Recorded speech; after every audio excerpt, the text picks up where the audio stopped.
अस्सलाम वालेकुम स्टूडेंट्स, क्या हाल है? ठीक ठाक। उम्मीद है आप लोग खैरियत से होंगे। और स्टूडेंट पैथोलॉजी का आज हम थर्ड नंबर लेक्चर ले रहे हैं। नेक्रोसिस आज हमारा टॉपिक है।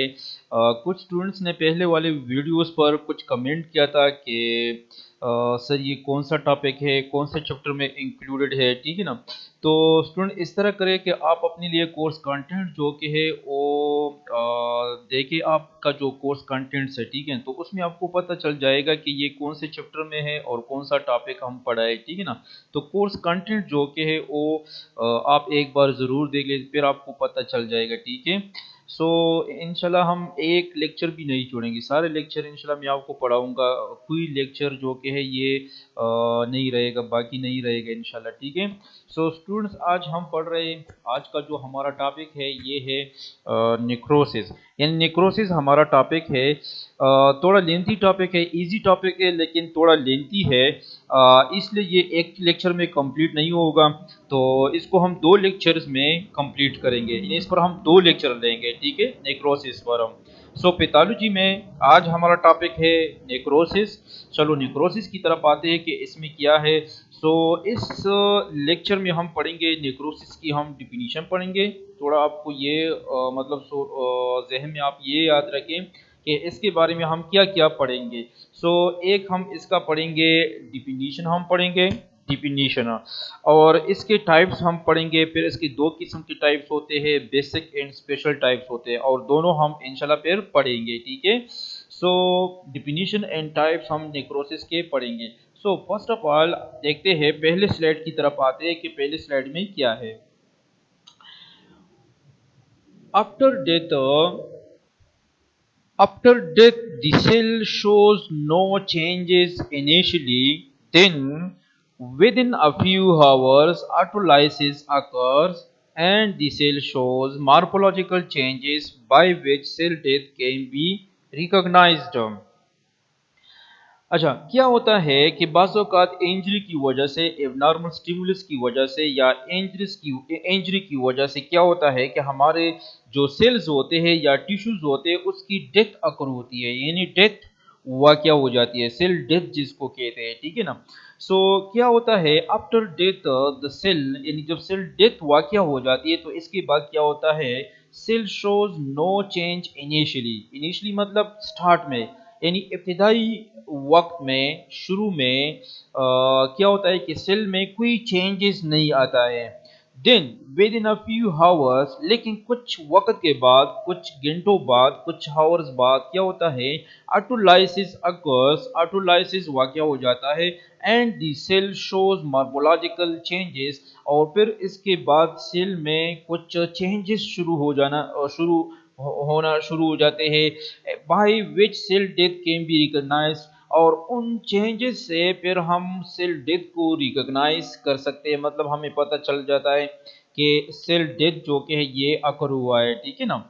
यानी क्या होता है कि जब भी हमारे बॉडी में सेल डेथ होती है, यानी सेल की जब डेथ होती है, तो इनिशियली क्या होता है, इनिशियली हमें कुछ पता नहीं चलता है कि सेल की डेथ हुई है या नहीं। क्यों? क्योंकि इनिशियली सेल डेथ में, यानी जिस सेल की डेथ हुई है उसमें कोई चेंजेस नहीं आता है, यानी कोई नो चेंजेस, सेल में कोई चेंज ही नहीं होता है।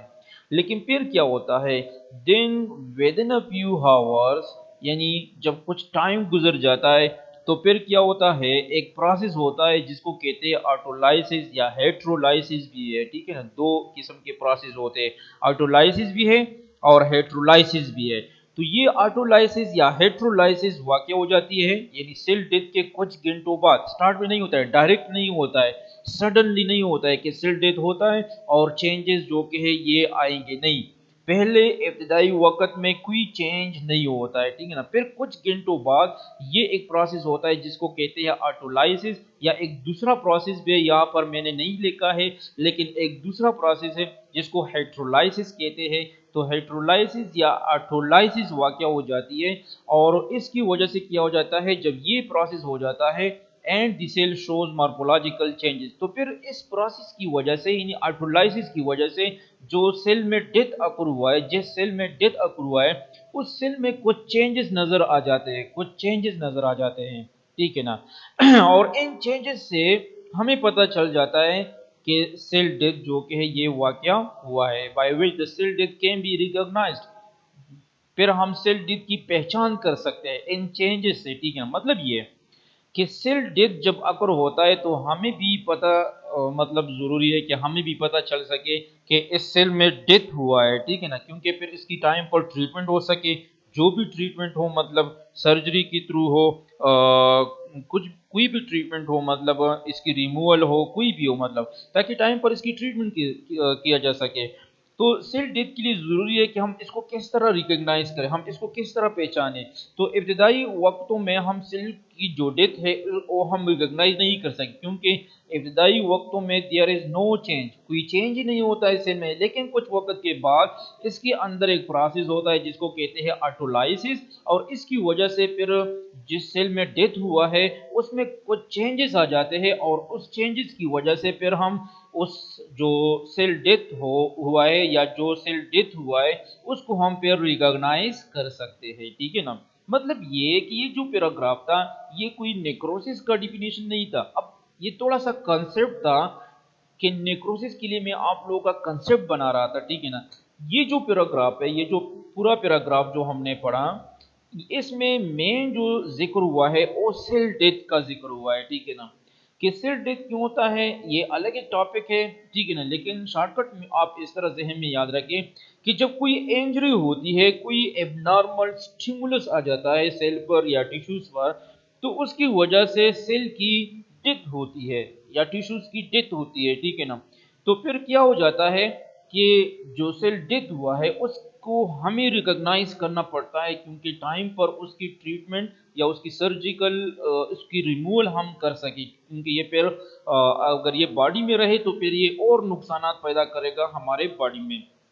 तो इनिशियली इसका कुछ पता नहीं चलता है, ठीक है ना, क्योंकि वो कुछ वक्त के बाद फिर जो कि हमें पता चल जाता है। और वो किस तरह पता हम लगा सकते हैं फिर, क्योंकि कुछ वक्त के बाद उस सेल के अंदर कुछ प्रोसेस होते हैं जिसको ऑटोलाइसिस कहते हैं या हेट्रोलाइसिस कहते हैं, और इसकी वजह से सेल में कुछ चेंजेस आ जाते हैं और उसकी वजह से फिर हम इसको रिकॉग्नाइज कर सकते हैं।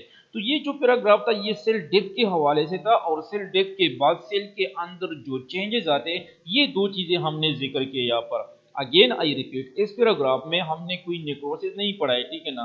नेक्रोसिस की तरफ हम नेक्स्ट स्लाइड में आ रहे हैं, उसकी डिफिनीशन हम करेंगे। तो उसके लिए आपको थोड़ा सा आपको कंसेप्ट बनाना पड़ेगा, और कंसेप्ट क्या है कि आपको सेल डेथ का पता हो कि सेल डेथ क्यों होता है, किस तरह होता है। इसलिए होता है कि कुछ इबनॉर्मल स्टिमुलस आ जाता है, इबनॉर्मल कंडीशन आ सकते हैं सेल में, ठीक है ना। ऑक्सीजन नहीं मिल सकता है, मतलब उसको प्रॉपर ऑक्सीजन नहीं मिलता है, ब्लड सप्लाई नहीं होता है। तो ये ऐसे फैक्टर्स है जो सेल डेथ काज करते हैं, और सेल डेथ हमें रिकॉग्नाइज करना पड़ेगा, ये ज़रूरी है। क्यों? क्योंकि टाइम पर इसकी ट्रीटमेंट या रिमूवल वगैरह जो भी हो हम इसको मैनेज कर सके, ठीक है ना। तो इनिशियली हम इसको रिकॉग्नाइज नहीं कर सकते, क्योंकि उसमें कोई चेंज नहीं आ सकते हैं सडनली उसमें, या स्पॉन्टेनियसली में कोई ऐसे चेंजेस अकर नहीं होते हैं। कुछ वक्त के बाद इसमें चेंजेस अकर हो जाते हैं और फिर हम इसको रिकॉग्नाइज कर सकते हैं, ठीक है। तो ये सेल डेथ और इसकी रिकॉग्निशन के हवाले से था, या इसमें जो चेंजेस आते हैं सेल डेथ के बाद सेल में जो चेंजेस आ जाते हैं जिसकी वजह से हम इसको रिकॉग्नाइज कर सकते हैं, ये इस हवाले से हमने ये बात की इस स्लाइड में, ठीक है। अब हम नेक्स्ट स्लाइड की तरफ जाएंगे जिसमें हम नेक्रोसिस की अब हम डिफिनीशन पढ़ेंगे, ठीक है ना। सो यहाँ पर देखो डिफिनीशन ऑफ नेक्रोसिस, नेक्रोसिस की अब हम डिफिनीशन करेंगे कि नेक्रोसिस है क्या चीज, नेक्रोसिस किसे कहते हैं, ठीक है। नेक्रोसिस की डिफिनीशन, अच्छा इसको हम दो तीन तरीकों से डिफाइन कर सकते हैं। स्टूडेंट्स थोड़ा सा आप लोग तवज्जो दे दो। नेक्रोसिस की डिफिनीशन जो कि है हम दो तीन तरीकों से कर सकते हैं, तीनों का कंसेप्ट सेम है, बस थोड़े से वर्ड्स डिफरेंट हो सकते हैं, लेकिन इसके अंदर जो कंसेप्ट है कंसेप्ट सेम है, ठीक है ना।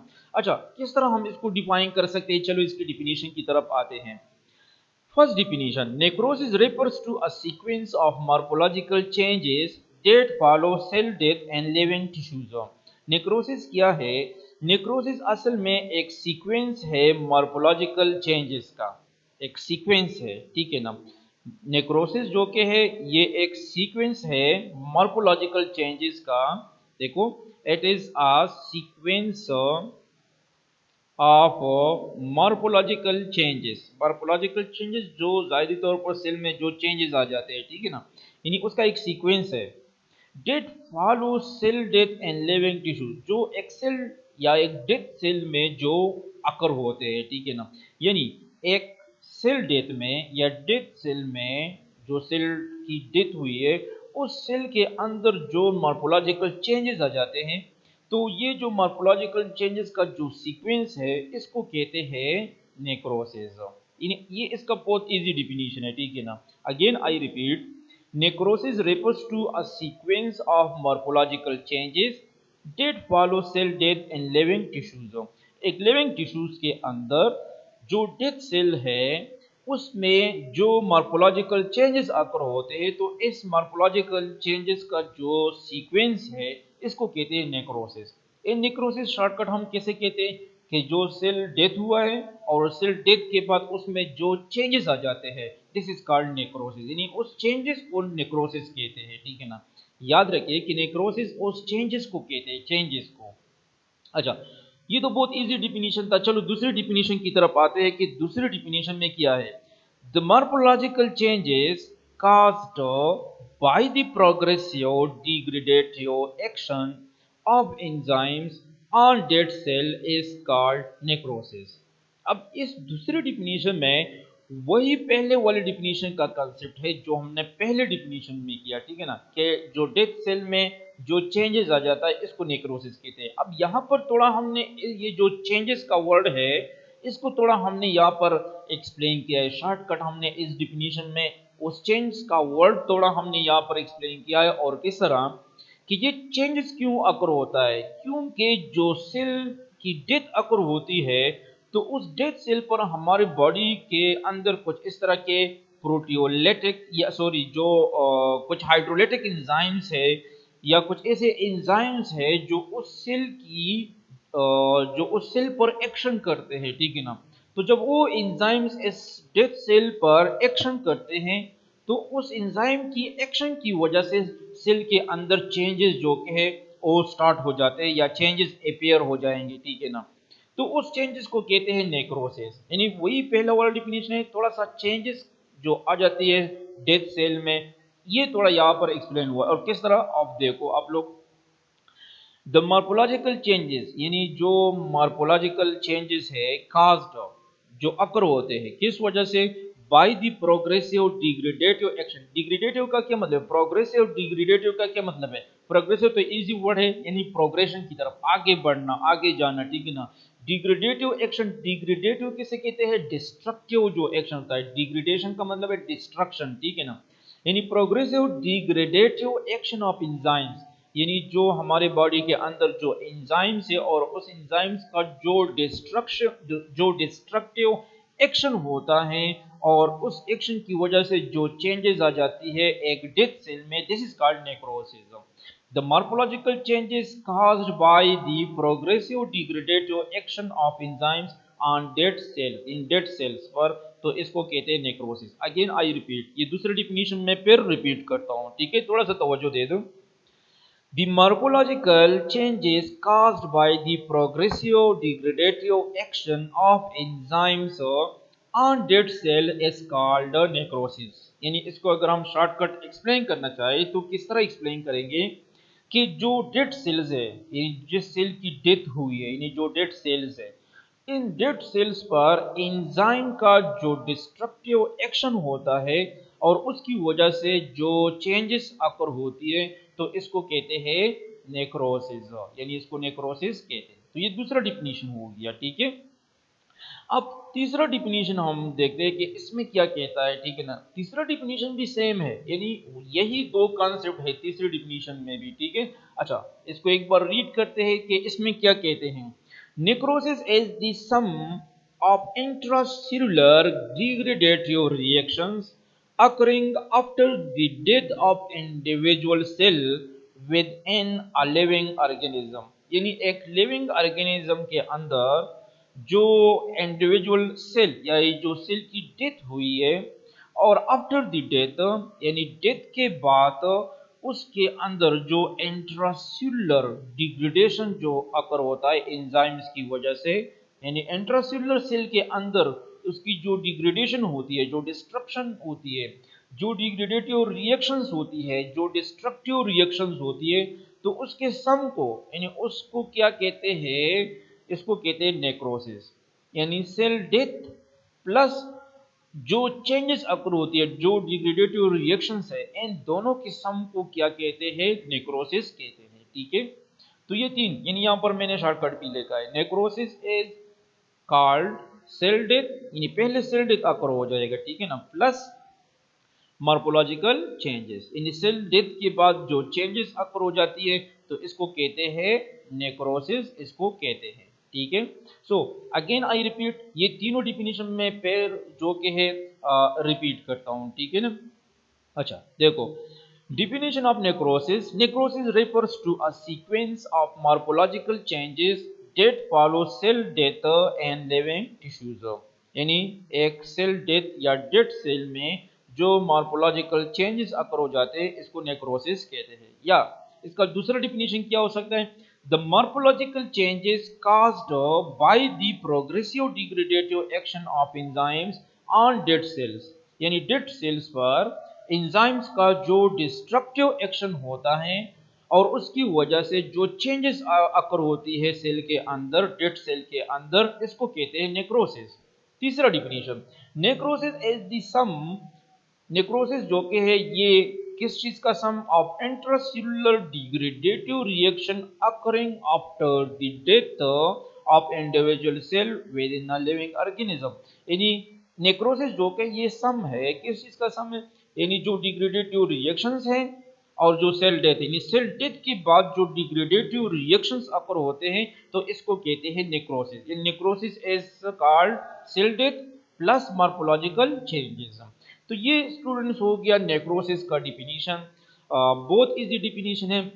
थोड़ा अगर मैं इसको फर्दर समराइज करूं आप लोगों के लिए तो इसको मैं इस तरह समराइज कर सकता हूं कि नेक्रोसिस किसे कहते हैं। पहले हमारे साथ क्या होता है, पहले सेल डेथ अकर होता है। सेल डेथ क्यों होता है, because of abnormal stimulus of stimulus. क्यों मैंने वर्ड स्टिमुलस यूज किया, क्योंकि स्टिमुलस कोई भी चीज हो सकता है, ठीक है ना। ऑक्सीजन की डिफिशिएंसी हो सकती है, ब्लड सप्लाई की डिफिशिएंसी हो सकती है, इन्फेक्शन हो सकता है, कोई भी चीज हो सकता है, ठीक है, फिजिकल हो सकता है, केमिकल हो सकता है, रेडिएशन हो सकते हैं। यानी मैंने इसके लिए एक जनरल टर्म यूज किया स्टिमुलस, यानी कोई भी स्टिमुलस हो सकता है। एबनॉर्मल स्टिमुलस की वजह से सेल की जब डेथ हो जाती है तो इसको कहते हैं सेल डेथ, इसको कहते हैं, ठीक है। और उस सेल को फिर डेड सेल्स कहते हैं। तो क्या होता है कि उस डेड सेल्स में इनिशियली कुछ चेंजेस नहीं आते हैं, लेकिन बाद में कुछ वक्त गुजरने के बाद उस डेड सेल के अंदर चेंजेस जो कि है वो शुरू हो जाते हैं। और वो चेंजेस क्यों शुरू हो जाते हैं, क्योंकि उस पर कुछ एंजाइम्स एक्शन करते हैं, ठीक है ना। उन एंजाइम इसकी डिस्ट्रक्शन काज करते हैं, तो उस एंजाइम की डिस्ट्रक्टिव एक्शंस की वजह से उस डेड सेल के अंदर कुछ चेंजेस शुरू हो जाएंगे और इस चेंजेस को कहते हैं नेक्रोसिस। तो उम्मीद है अब आप लोगों को समझ में आया होगा कि नेक्रोसिस क्या है। Necrosis is basically the changes, जो डेड सेल्स के अंदर जो चेंजेस अकर होता है, यानी नेक्रोसिस जो कि है necrosis is basically the changes, यानी डेड सेल्स के अंदर जो चेंजेस अकर हो जाती है तो इसको कहते हैं नेक्रोसिस। ठीक है, शॉर्टकट आप इतना याद रखिए कि डेड सेल में जो चेंजेस आ जाती है, जो मॉर्फोलॉजिकल चेंजेस अकर होती है तो इसको कहते हैं नेक्रोसिस। ठीक है, अच्छा अब हम जो कि है नेक्स्ट स्लाइड की तरफ जाते हैं कि नेक्स्ट स्लाइड में क्या है मैकेनिज्म ऑफ नेक्रोसिस। अब हम मैकेनिज्म पढ़ेंगे, नेक्रोसिस का मैकेनिज्म पढ़ेंगे। ये तो हमने पढ़ा पहले स्लाइड में या डिफिनीशन में हमने ये पढ़ा कि डेड सेल के अंदर चेंजेस आ जाते हैं और उस चेंजेस को कहते हैं नेक्रोसिस। लेकिन अब आप लोग के जहन में भी ये क्वेश्चन आया होगा कि डेड सेल के बाद ये चेंजेस क्या होते हैं और ये चेंजेस किस तरह अकर होते हैं, किस तरह वाक़या होते हैं। तो अब इसका क्वेश्चन आपको इस स्लाइड में आपको इसका आंसर मिल जाएगा। यानी हम अब नेक्रोसिस का मैकेनिज्म पढ़ेंगे, नेक्रोसिस का अब हम मैकेनिज्म पढ़ेंगे कि नेक्रोसिस जो कि है ये डेड सेल के अंदर किस तरह अकर होता है। सो मैकेनिज्म ऑफ नेक्रोसिस की तरफ हम आते हैं। क्या होता है कि two processes cause the basic morphological changes of necrosis, यानी जो नेक्रोसिस में जो बेसिक मॉर्फोलॉजिकल चेंजेस अकर होते हैं तो इसमें दो किस्म के प्रोसेस इन्वॉल्व है, यानी दो प्रोसेस की वजह से वो चेंजेस अकर हो जाते हैं। यानी नेक्रोसिस के अंदर या नेक्रोसिस का जो मैकेनिज्म है इसमें दो किस्म के मैकेनिज्म्स या दो किस्म के प्रोसेस हो सकते हैं, ठीक है। अगेन आई रिपीट कि हमने ये तो पढ़ा कि नेक्रोसिस में क्या होता है कि जो डेड सेल होता है उसमें चेंजेस अकर हो जाते हैं, मॉर्फोलॉजिकल चेंजेस आ जाते हैं। तो अब वो चेंजेस किस तरह अकर होते हैं एक डेड सेल के अंदर, तो इसमें दो प्रोसेस इन्वॉल्व हो सकते हैं, ठीक है ना। कितने प्रोसेस? दो प्रोसेस इसके अंदर इन्वॉल्व हो सकते हैं। अब ये दो प्रोसेस कौन कौन से हैं? तो इसमें हम पहला वाला प्रोसेस अब स्टार्ट करते हैं कि एक नंबर पहला क्या हो सकता है इसके अंदर। पहला जो ये मॉर्फोलॉजिकल चेंजेस डेड सेल के अंदर वाक़या होता है, तो पहला मैकेनिज्म क्या हो सकता है? तो पहला मैकेनिज्म क्या है? एंजाइमेटिक डिग्रेडेशन ऑफ सेल, यानी सेल की जो एंजाइमेटिक डिग्रेडेशन है, यानी उस सेल को एंजाइम जो कि है डिस्ट्रॉय करेगा। कौन से सेल को? जो डेड सेल है, ठीक है ना, जो एब्नॉर्मल स्टिमुलस की वजह से जिस सेल की डेथ अकर हुई है उस सेल को एंजाइम जो कि डिग्रेडेट करेगा, यानी उस सेल को एंजाइम डिस्ट्रॉय करेगा, ठीक है ना। अब कौन सा एंजाइम? तो आपने पढ़ा होगा कि हमारे सेल के अंदर लाइसोसोम्स होते हैं, ये एक सेल ऑर्गेनेल्स होता है, लाइसोसोम्स नाम सुना होगा आप लोगों ने, ठीक है ना। सेल ऑर्गेनेल्स में आप लोगों ने पढ़ा होगा। उस लाइसोसोम के क्या होते हैं कि हाइड्रोलिटिक एंजाइम्स होते हैं, लाइसोसोम्स के अंदर हाइड्रोलिटिक एंजाइम्स होते हैं। तो ये जो हाइड्रोलिटिक एंजाइम्स है लाइसोसोम के अंदर, यही एंजाइम लाइसोसोम से निकलकर जो डेड सेल्स है उसको डिस्ट्रॉय करेगा, उसको डिग्रेडेट करेगा, यानी इसकी डिग्रेडेशन काज करेगा, ठीक है ना। तो ये तो एक प्रोसेस, ये है एक मैकेनिज्म नेक्रोसिस का, ये है, ठीक है ना। चलो यहाँ पर भी थोड़ा रीड करते हैं। In this process, hydrolytic enzymes are derived from lysosomes, यानी वही जो मैंने आपको एक्सप्लेन किया, अब वही बात यही पर यहाँ पर जो कि रिपीट हुआ है। इन दिस प्रोसेस, यानी इस प्रोसेस के अंदर, इस मैकेनिज्म के अंदर एंजाइमेटिक डिग्रेडेशन ऑफ सेल जो मैकेनिज्म है, ये जो प्रोसेस है, इसमें क्या होता है कि जो हाइड्रोलिटिक एंजाइम्स होते हैं, हाइड्रोलिटिक एंजाइम्स किस चीज के? हाइड्रोलिटिक एंजाइम्स लाइसोसोम्स के, यानी जो लाइसोसोम्स के हाइड्रोलिटिक एंजाइम्स होते हैं वो क्या हो जाते हैं? ये बाहर आ जाते हैं ऑफ इन्वेडिंग इंफ्लेमेटरी सेल्स, या जाहिर बात है जहां पर इंजरी होती है तो हमारे जो इंफ्लेमेटरी सेल्स है या जो WBCs है ये वहां तक पहुंच जाते हैं, ये वहां जाते हैं, इंजरी की तरफ जाते हैं। यानी जब इंजरी होती है तो हमारे बॉडी के जो इंफ्लेमेटरी सेल्स है या जिसको हम WBCs कहते हैं, ये WBCs इंजरी की तरफ जाते हैं, जहां पर जिस साइड पर इंजरी हुए उस साइड की तरफ जाते हैं। तो इसके अंदर लाइसोसोम्स होते हैं और इसके अंदर एंजाइम्स होते हैं, ठीक है ना। तो ये जो इंफ्लेमेटरी सेल्स या WBCs के जो लाइसोसोमल एंजाइम्स होते हैं, ये जो कि सेल की डिग्रेडेशन काज करता है। The enzymatic degradation by this method is called heterolysis. अब इस तरीके से ये एंजाइम जो डिग्रेडेशन काज करता है तो इसको हेटेरोलाइसिस कहते हैं। इसको क्या कहते हैं? हेटेरोलाइसिस। अब एक ऑटोलाइसिस भी है और एक हेटेरोलाइसिस है, ठीक है ना। यहाँ पर हेटेरोलाइज आपको एक्सप्लेन हुआ कि हेटेरोलाइसिस इसको कहते हैं क्योंकि एक सेल के अंदर इंजरी हो गई, ठीक है ना, और बाहर से इंफ्लेमेटरी सेल्स या WBCs आकर उस WBCs के जो लाइसोसोमल एंजाइम्स है ये इस डेड सेल को डिस्ट्रॉय करेगा, फर्दर इसकी डिग्रेडेशन काज करेगा। तो इसको कहते हैं हेटेरोलाइसिस। हेटेरोलाइसिस किसे कहते हैं? हेटेरोलाइसिस, हेटेरो का मतलब है डिफरेंट, हेटेरो का मतलब है डिफरेंट और लाइसिस का मतलब है स्प्लिटिंग या डिस्ट्रक्शन, यानी एक दूसरे सेल का लाइसोसोमल एंजाइम्स आकर इसने जो डेड सेल था उसको डिस्ट्रॉय किया, तो इसको हेटेरोलाइसिस कहते हैं। बाजों का क्या होता है कि जिस सेल की डेथ वाकया हुई है, यानी जो डेड सेल होता है, तो उसी डेड सेल के अंदर जो लाइसोसोमल एंजाइम्स होते हैं वही उस सेल की डेथ भी काज करेगा, तो फिर उसको ऑटोलाइसिस कहते हैं, ठीक है ना। तो ऑटोलाइसिस और हेटेरोलाइसिस में ये डिफरेंस है, ठीक है। This mechanism leads to liquefied pattern of necrosis. अब ये जो मैकेनिज्म है ये कौन सा नेक्रोसिस काज करता है, ये लिक्विफेक्टिव नेक्रोसिस काज करेगा। अब ये नेक्रोसिस का एक टाइप है लिक्विफेक्टिव नेक्रोसिस इसको कहते हैं, ठीक है ना। यहाँ पर आपको कंफ्यूज होना नहीं है, ठीक है ना, ये आपके हम नेक्रोसिस के टाइप में हम पढ़ेंगे, ठीक है ना। तो इसको आप छोड़ दें, ये हम टाइप्स में हम इसको पढ़ेंगे लिक्विफेक्टिव, ठीक है ना। यहाँ तक आप सिर्फ याद रखें कि क्या मैकेनिज्म हो सकता है नेक्रोसिस का। तो एक मैकेनिज्म क्या है, एंजाइमेटिक डिग्रेडेशन ऑफ सेल।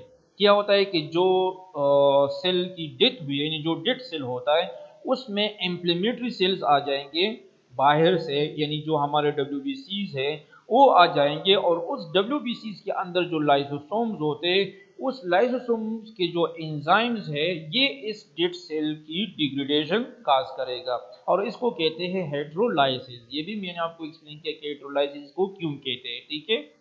अच्छा, ये तो एक मैकेनिज्म हो गया। अब दूसरा मैकेनिज्म क्या हो सकता है, दूसरा प्रोसेस क्या हो सकता है। दूसरा प्रोसेस है डीनेचरेशन ऑफ प्रोटीन, प्रोटीन की डीनेचरेशन। अच्छा, प्रोटीन का डीनेचरेशन का क्या मतलब है, डीनेचरेशन ऑफ प्रोटीन का क्या मतलब है। आपको पता है कि प्रोटीन जो के है ये मोस्टली जब एंजाइम्स है या कोई प्रोटीन है, ठीक है ना, इसका एक खास स्ट्रक्चर होता है, एक खास शेप होता है, एक खास इमाइनो एसिड्स होते हैं, और इमाइनो एसिड्स का एक खास सीक्वेंस होता है एक प्रोटीन के अंदर। क्या होता है कि जब भी प्रोटीन का स्ट्रक्चर, केमिकल स्ट्रक्चर हो, फिजिकल स्ट्रक्चर हो, ये डिस्टर्ब हो जाता है, जिसकी वजह से वो प्रोटीन पहले वाले प्रोटीन की तरह नहीं रह जाता है, ये प्रोटीन पर एबनॉर्मल हो जाता है, ये अपना फंक्शन जो कि है पहले वाले की तरह परफॉर्म नहीं करेगा, इसका फंक्शन भी चेंज हो जाएगा, इसका स्ट्रक्चर चेंज हो जाता है। तो इसको कहते हैं डीनेचरेशन। इन प्रोटीन का जब स्ट्रक्चर चेंज हो जाता है, this is called denaturation of protein, ठीक है। तो आपके एक ये बात तो आपके जहन में क्लियर हो गया कि डीनेचरेशन ऑफ प्रोटीन का क्या मतलब है, कि प्रोटीन का जो स्ट्रक्चर में जो चेंजेस आ जाता है, जिसकी वजह से प्रोटीन का वो शेप या वो स्ट्रक्चर नहीं रहता है और ना उसका वो पहले वाला फंक्शन रह जाता है, तो इसको कहते हैं प्रोटीन की डीनेचरेशन, इसको कहते हैं, ठीक है।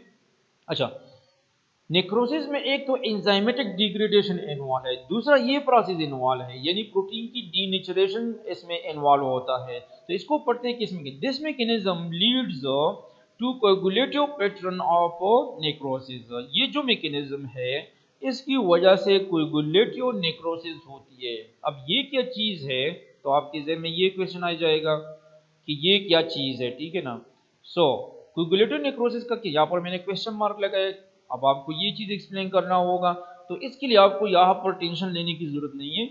ये कोगुलेटिव नेक्रोसिस हम टाइप्स ऑफ नेक्रोसिस में पढ़ेंगे, फिर आपको वहां पर पता चल जाएगा, ठीक है ना। यानी इस मैकेनिज्म की वजह से कोगुलेटिव नेक्रोसिस जो कि है ये अकर होती है, and will be discussed in detail in coagulative necrosis. तो जाहिर बात है जब हम कोगुलेटिव नेक्रोसिस फर्दर हम डिस्कस करेंगे तो वहां पर आपको ये चीज भी क्लियर हो जाएगा, डीनेचरेशन ऑफ प्रोटीन भी क्लियर हो जाएगा कि ये प्रोसेस किस तरह होता है। अगर आपको फिर भी जो कि आपकी मतलब आप सब्र नहीं कर सकते हो और आप जानना चाहते हो कि डीनेचरेशन ऑफ प्रोटीन का क्या मतलब है, तो इसमें यह होता है कि सेल डेथ की वजह से सेल के अंदर जो प्रोटीन्स होती है तो उस प्रोटीन्स की डीनेचरिंग हो जाती है, डीनेचरेशन हो जाती है, ठीक है। या मोस्टली इस तरह के बॉडी में कंडीशन आ जाते हैं, फॉर एग्जांपल एसिडोसिस आकर होता है, ठीक है, जिसकी वजह से बॉडी फ्लूइड की जो पीएच है वो चेंज हो जाती है, एसिडिक बन जाता है यानी एसिडोसिस में, ठीक है ना। तो उसमें क्या होता है कि जो प्रोटीन्स होती है उसकी डीनेचरिंग हो जाती है, ठीक है ना।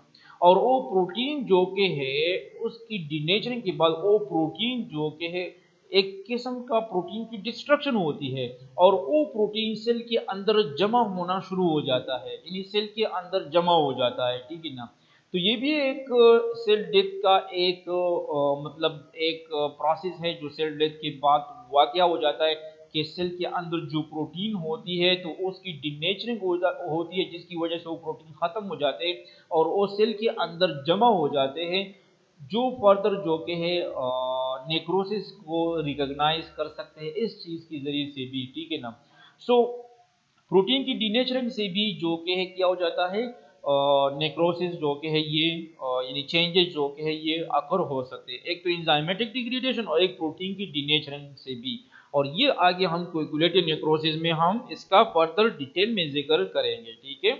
सो ये था मैकेनिज्म, ये क्या था, मैकेनिज्म ऑफ नेक्रोसिस था, जिसमें हम दो मैकेनिज्म हमने पढ़े, एक इंजाइमेटिक डिग्रेडेशन ऑफ सेल और दूसरा denaturation of proteins. So next slide की तरफ आते हैं। नेक्स्ट में हम पढ़ेंगे टाइप्स ऑफ नेक्रोसिस, हम पढ़ेंगे types of necrosis, in necrosis की टाइप्स।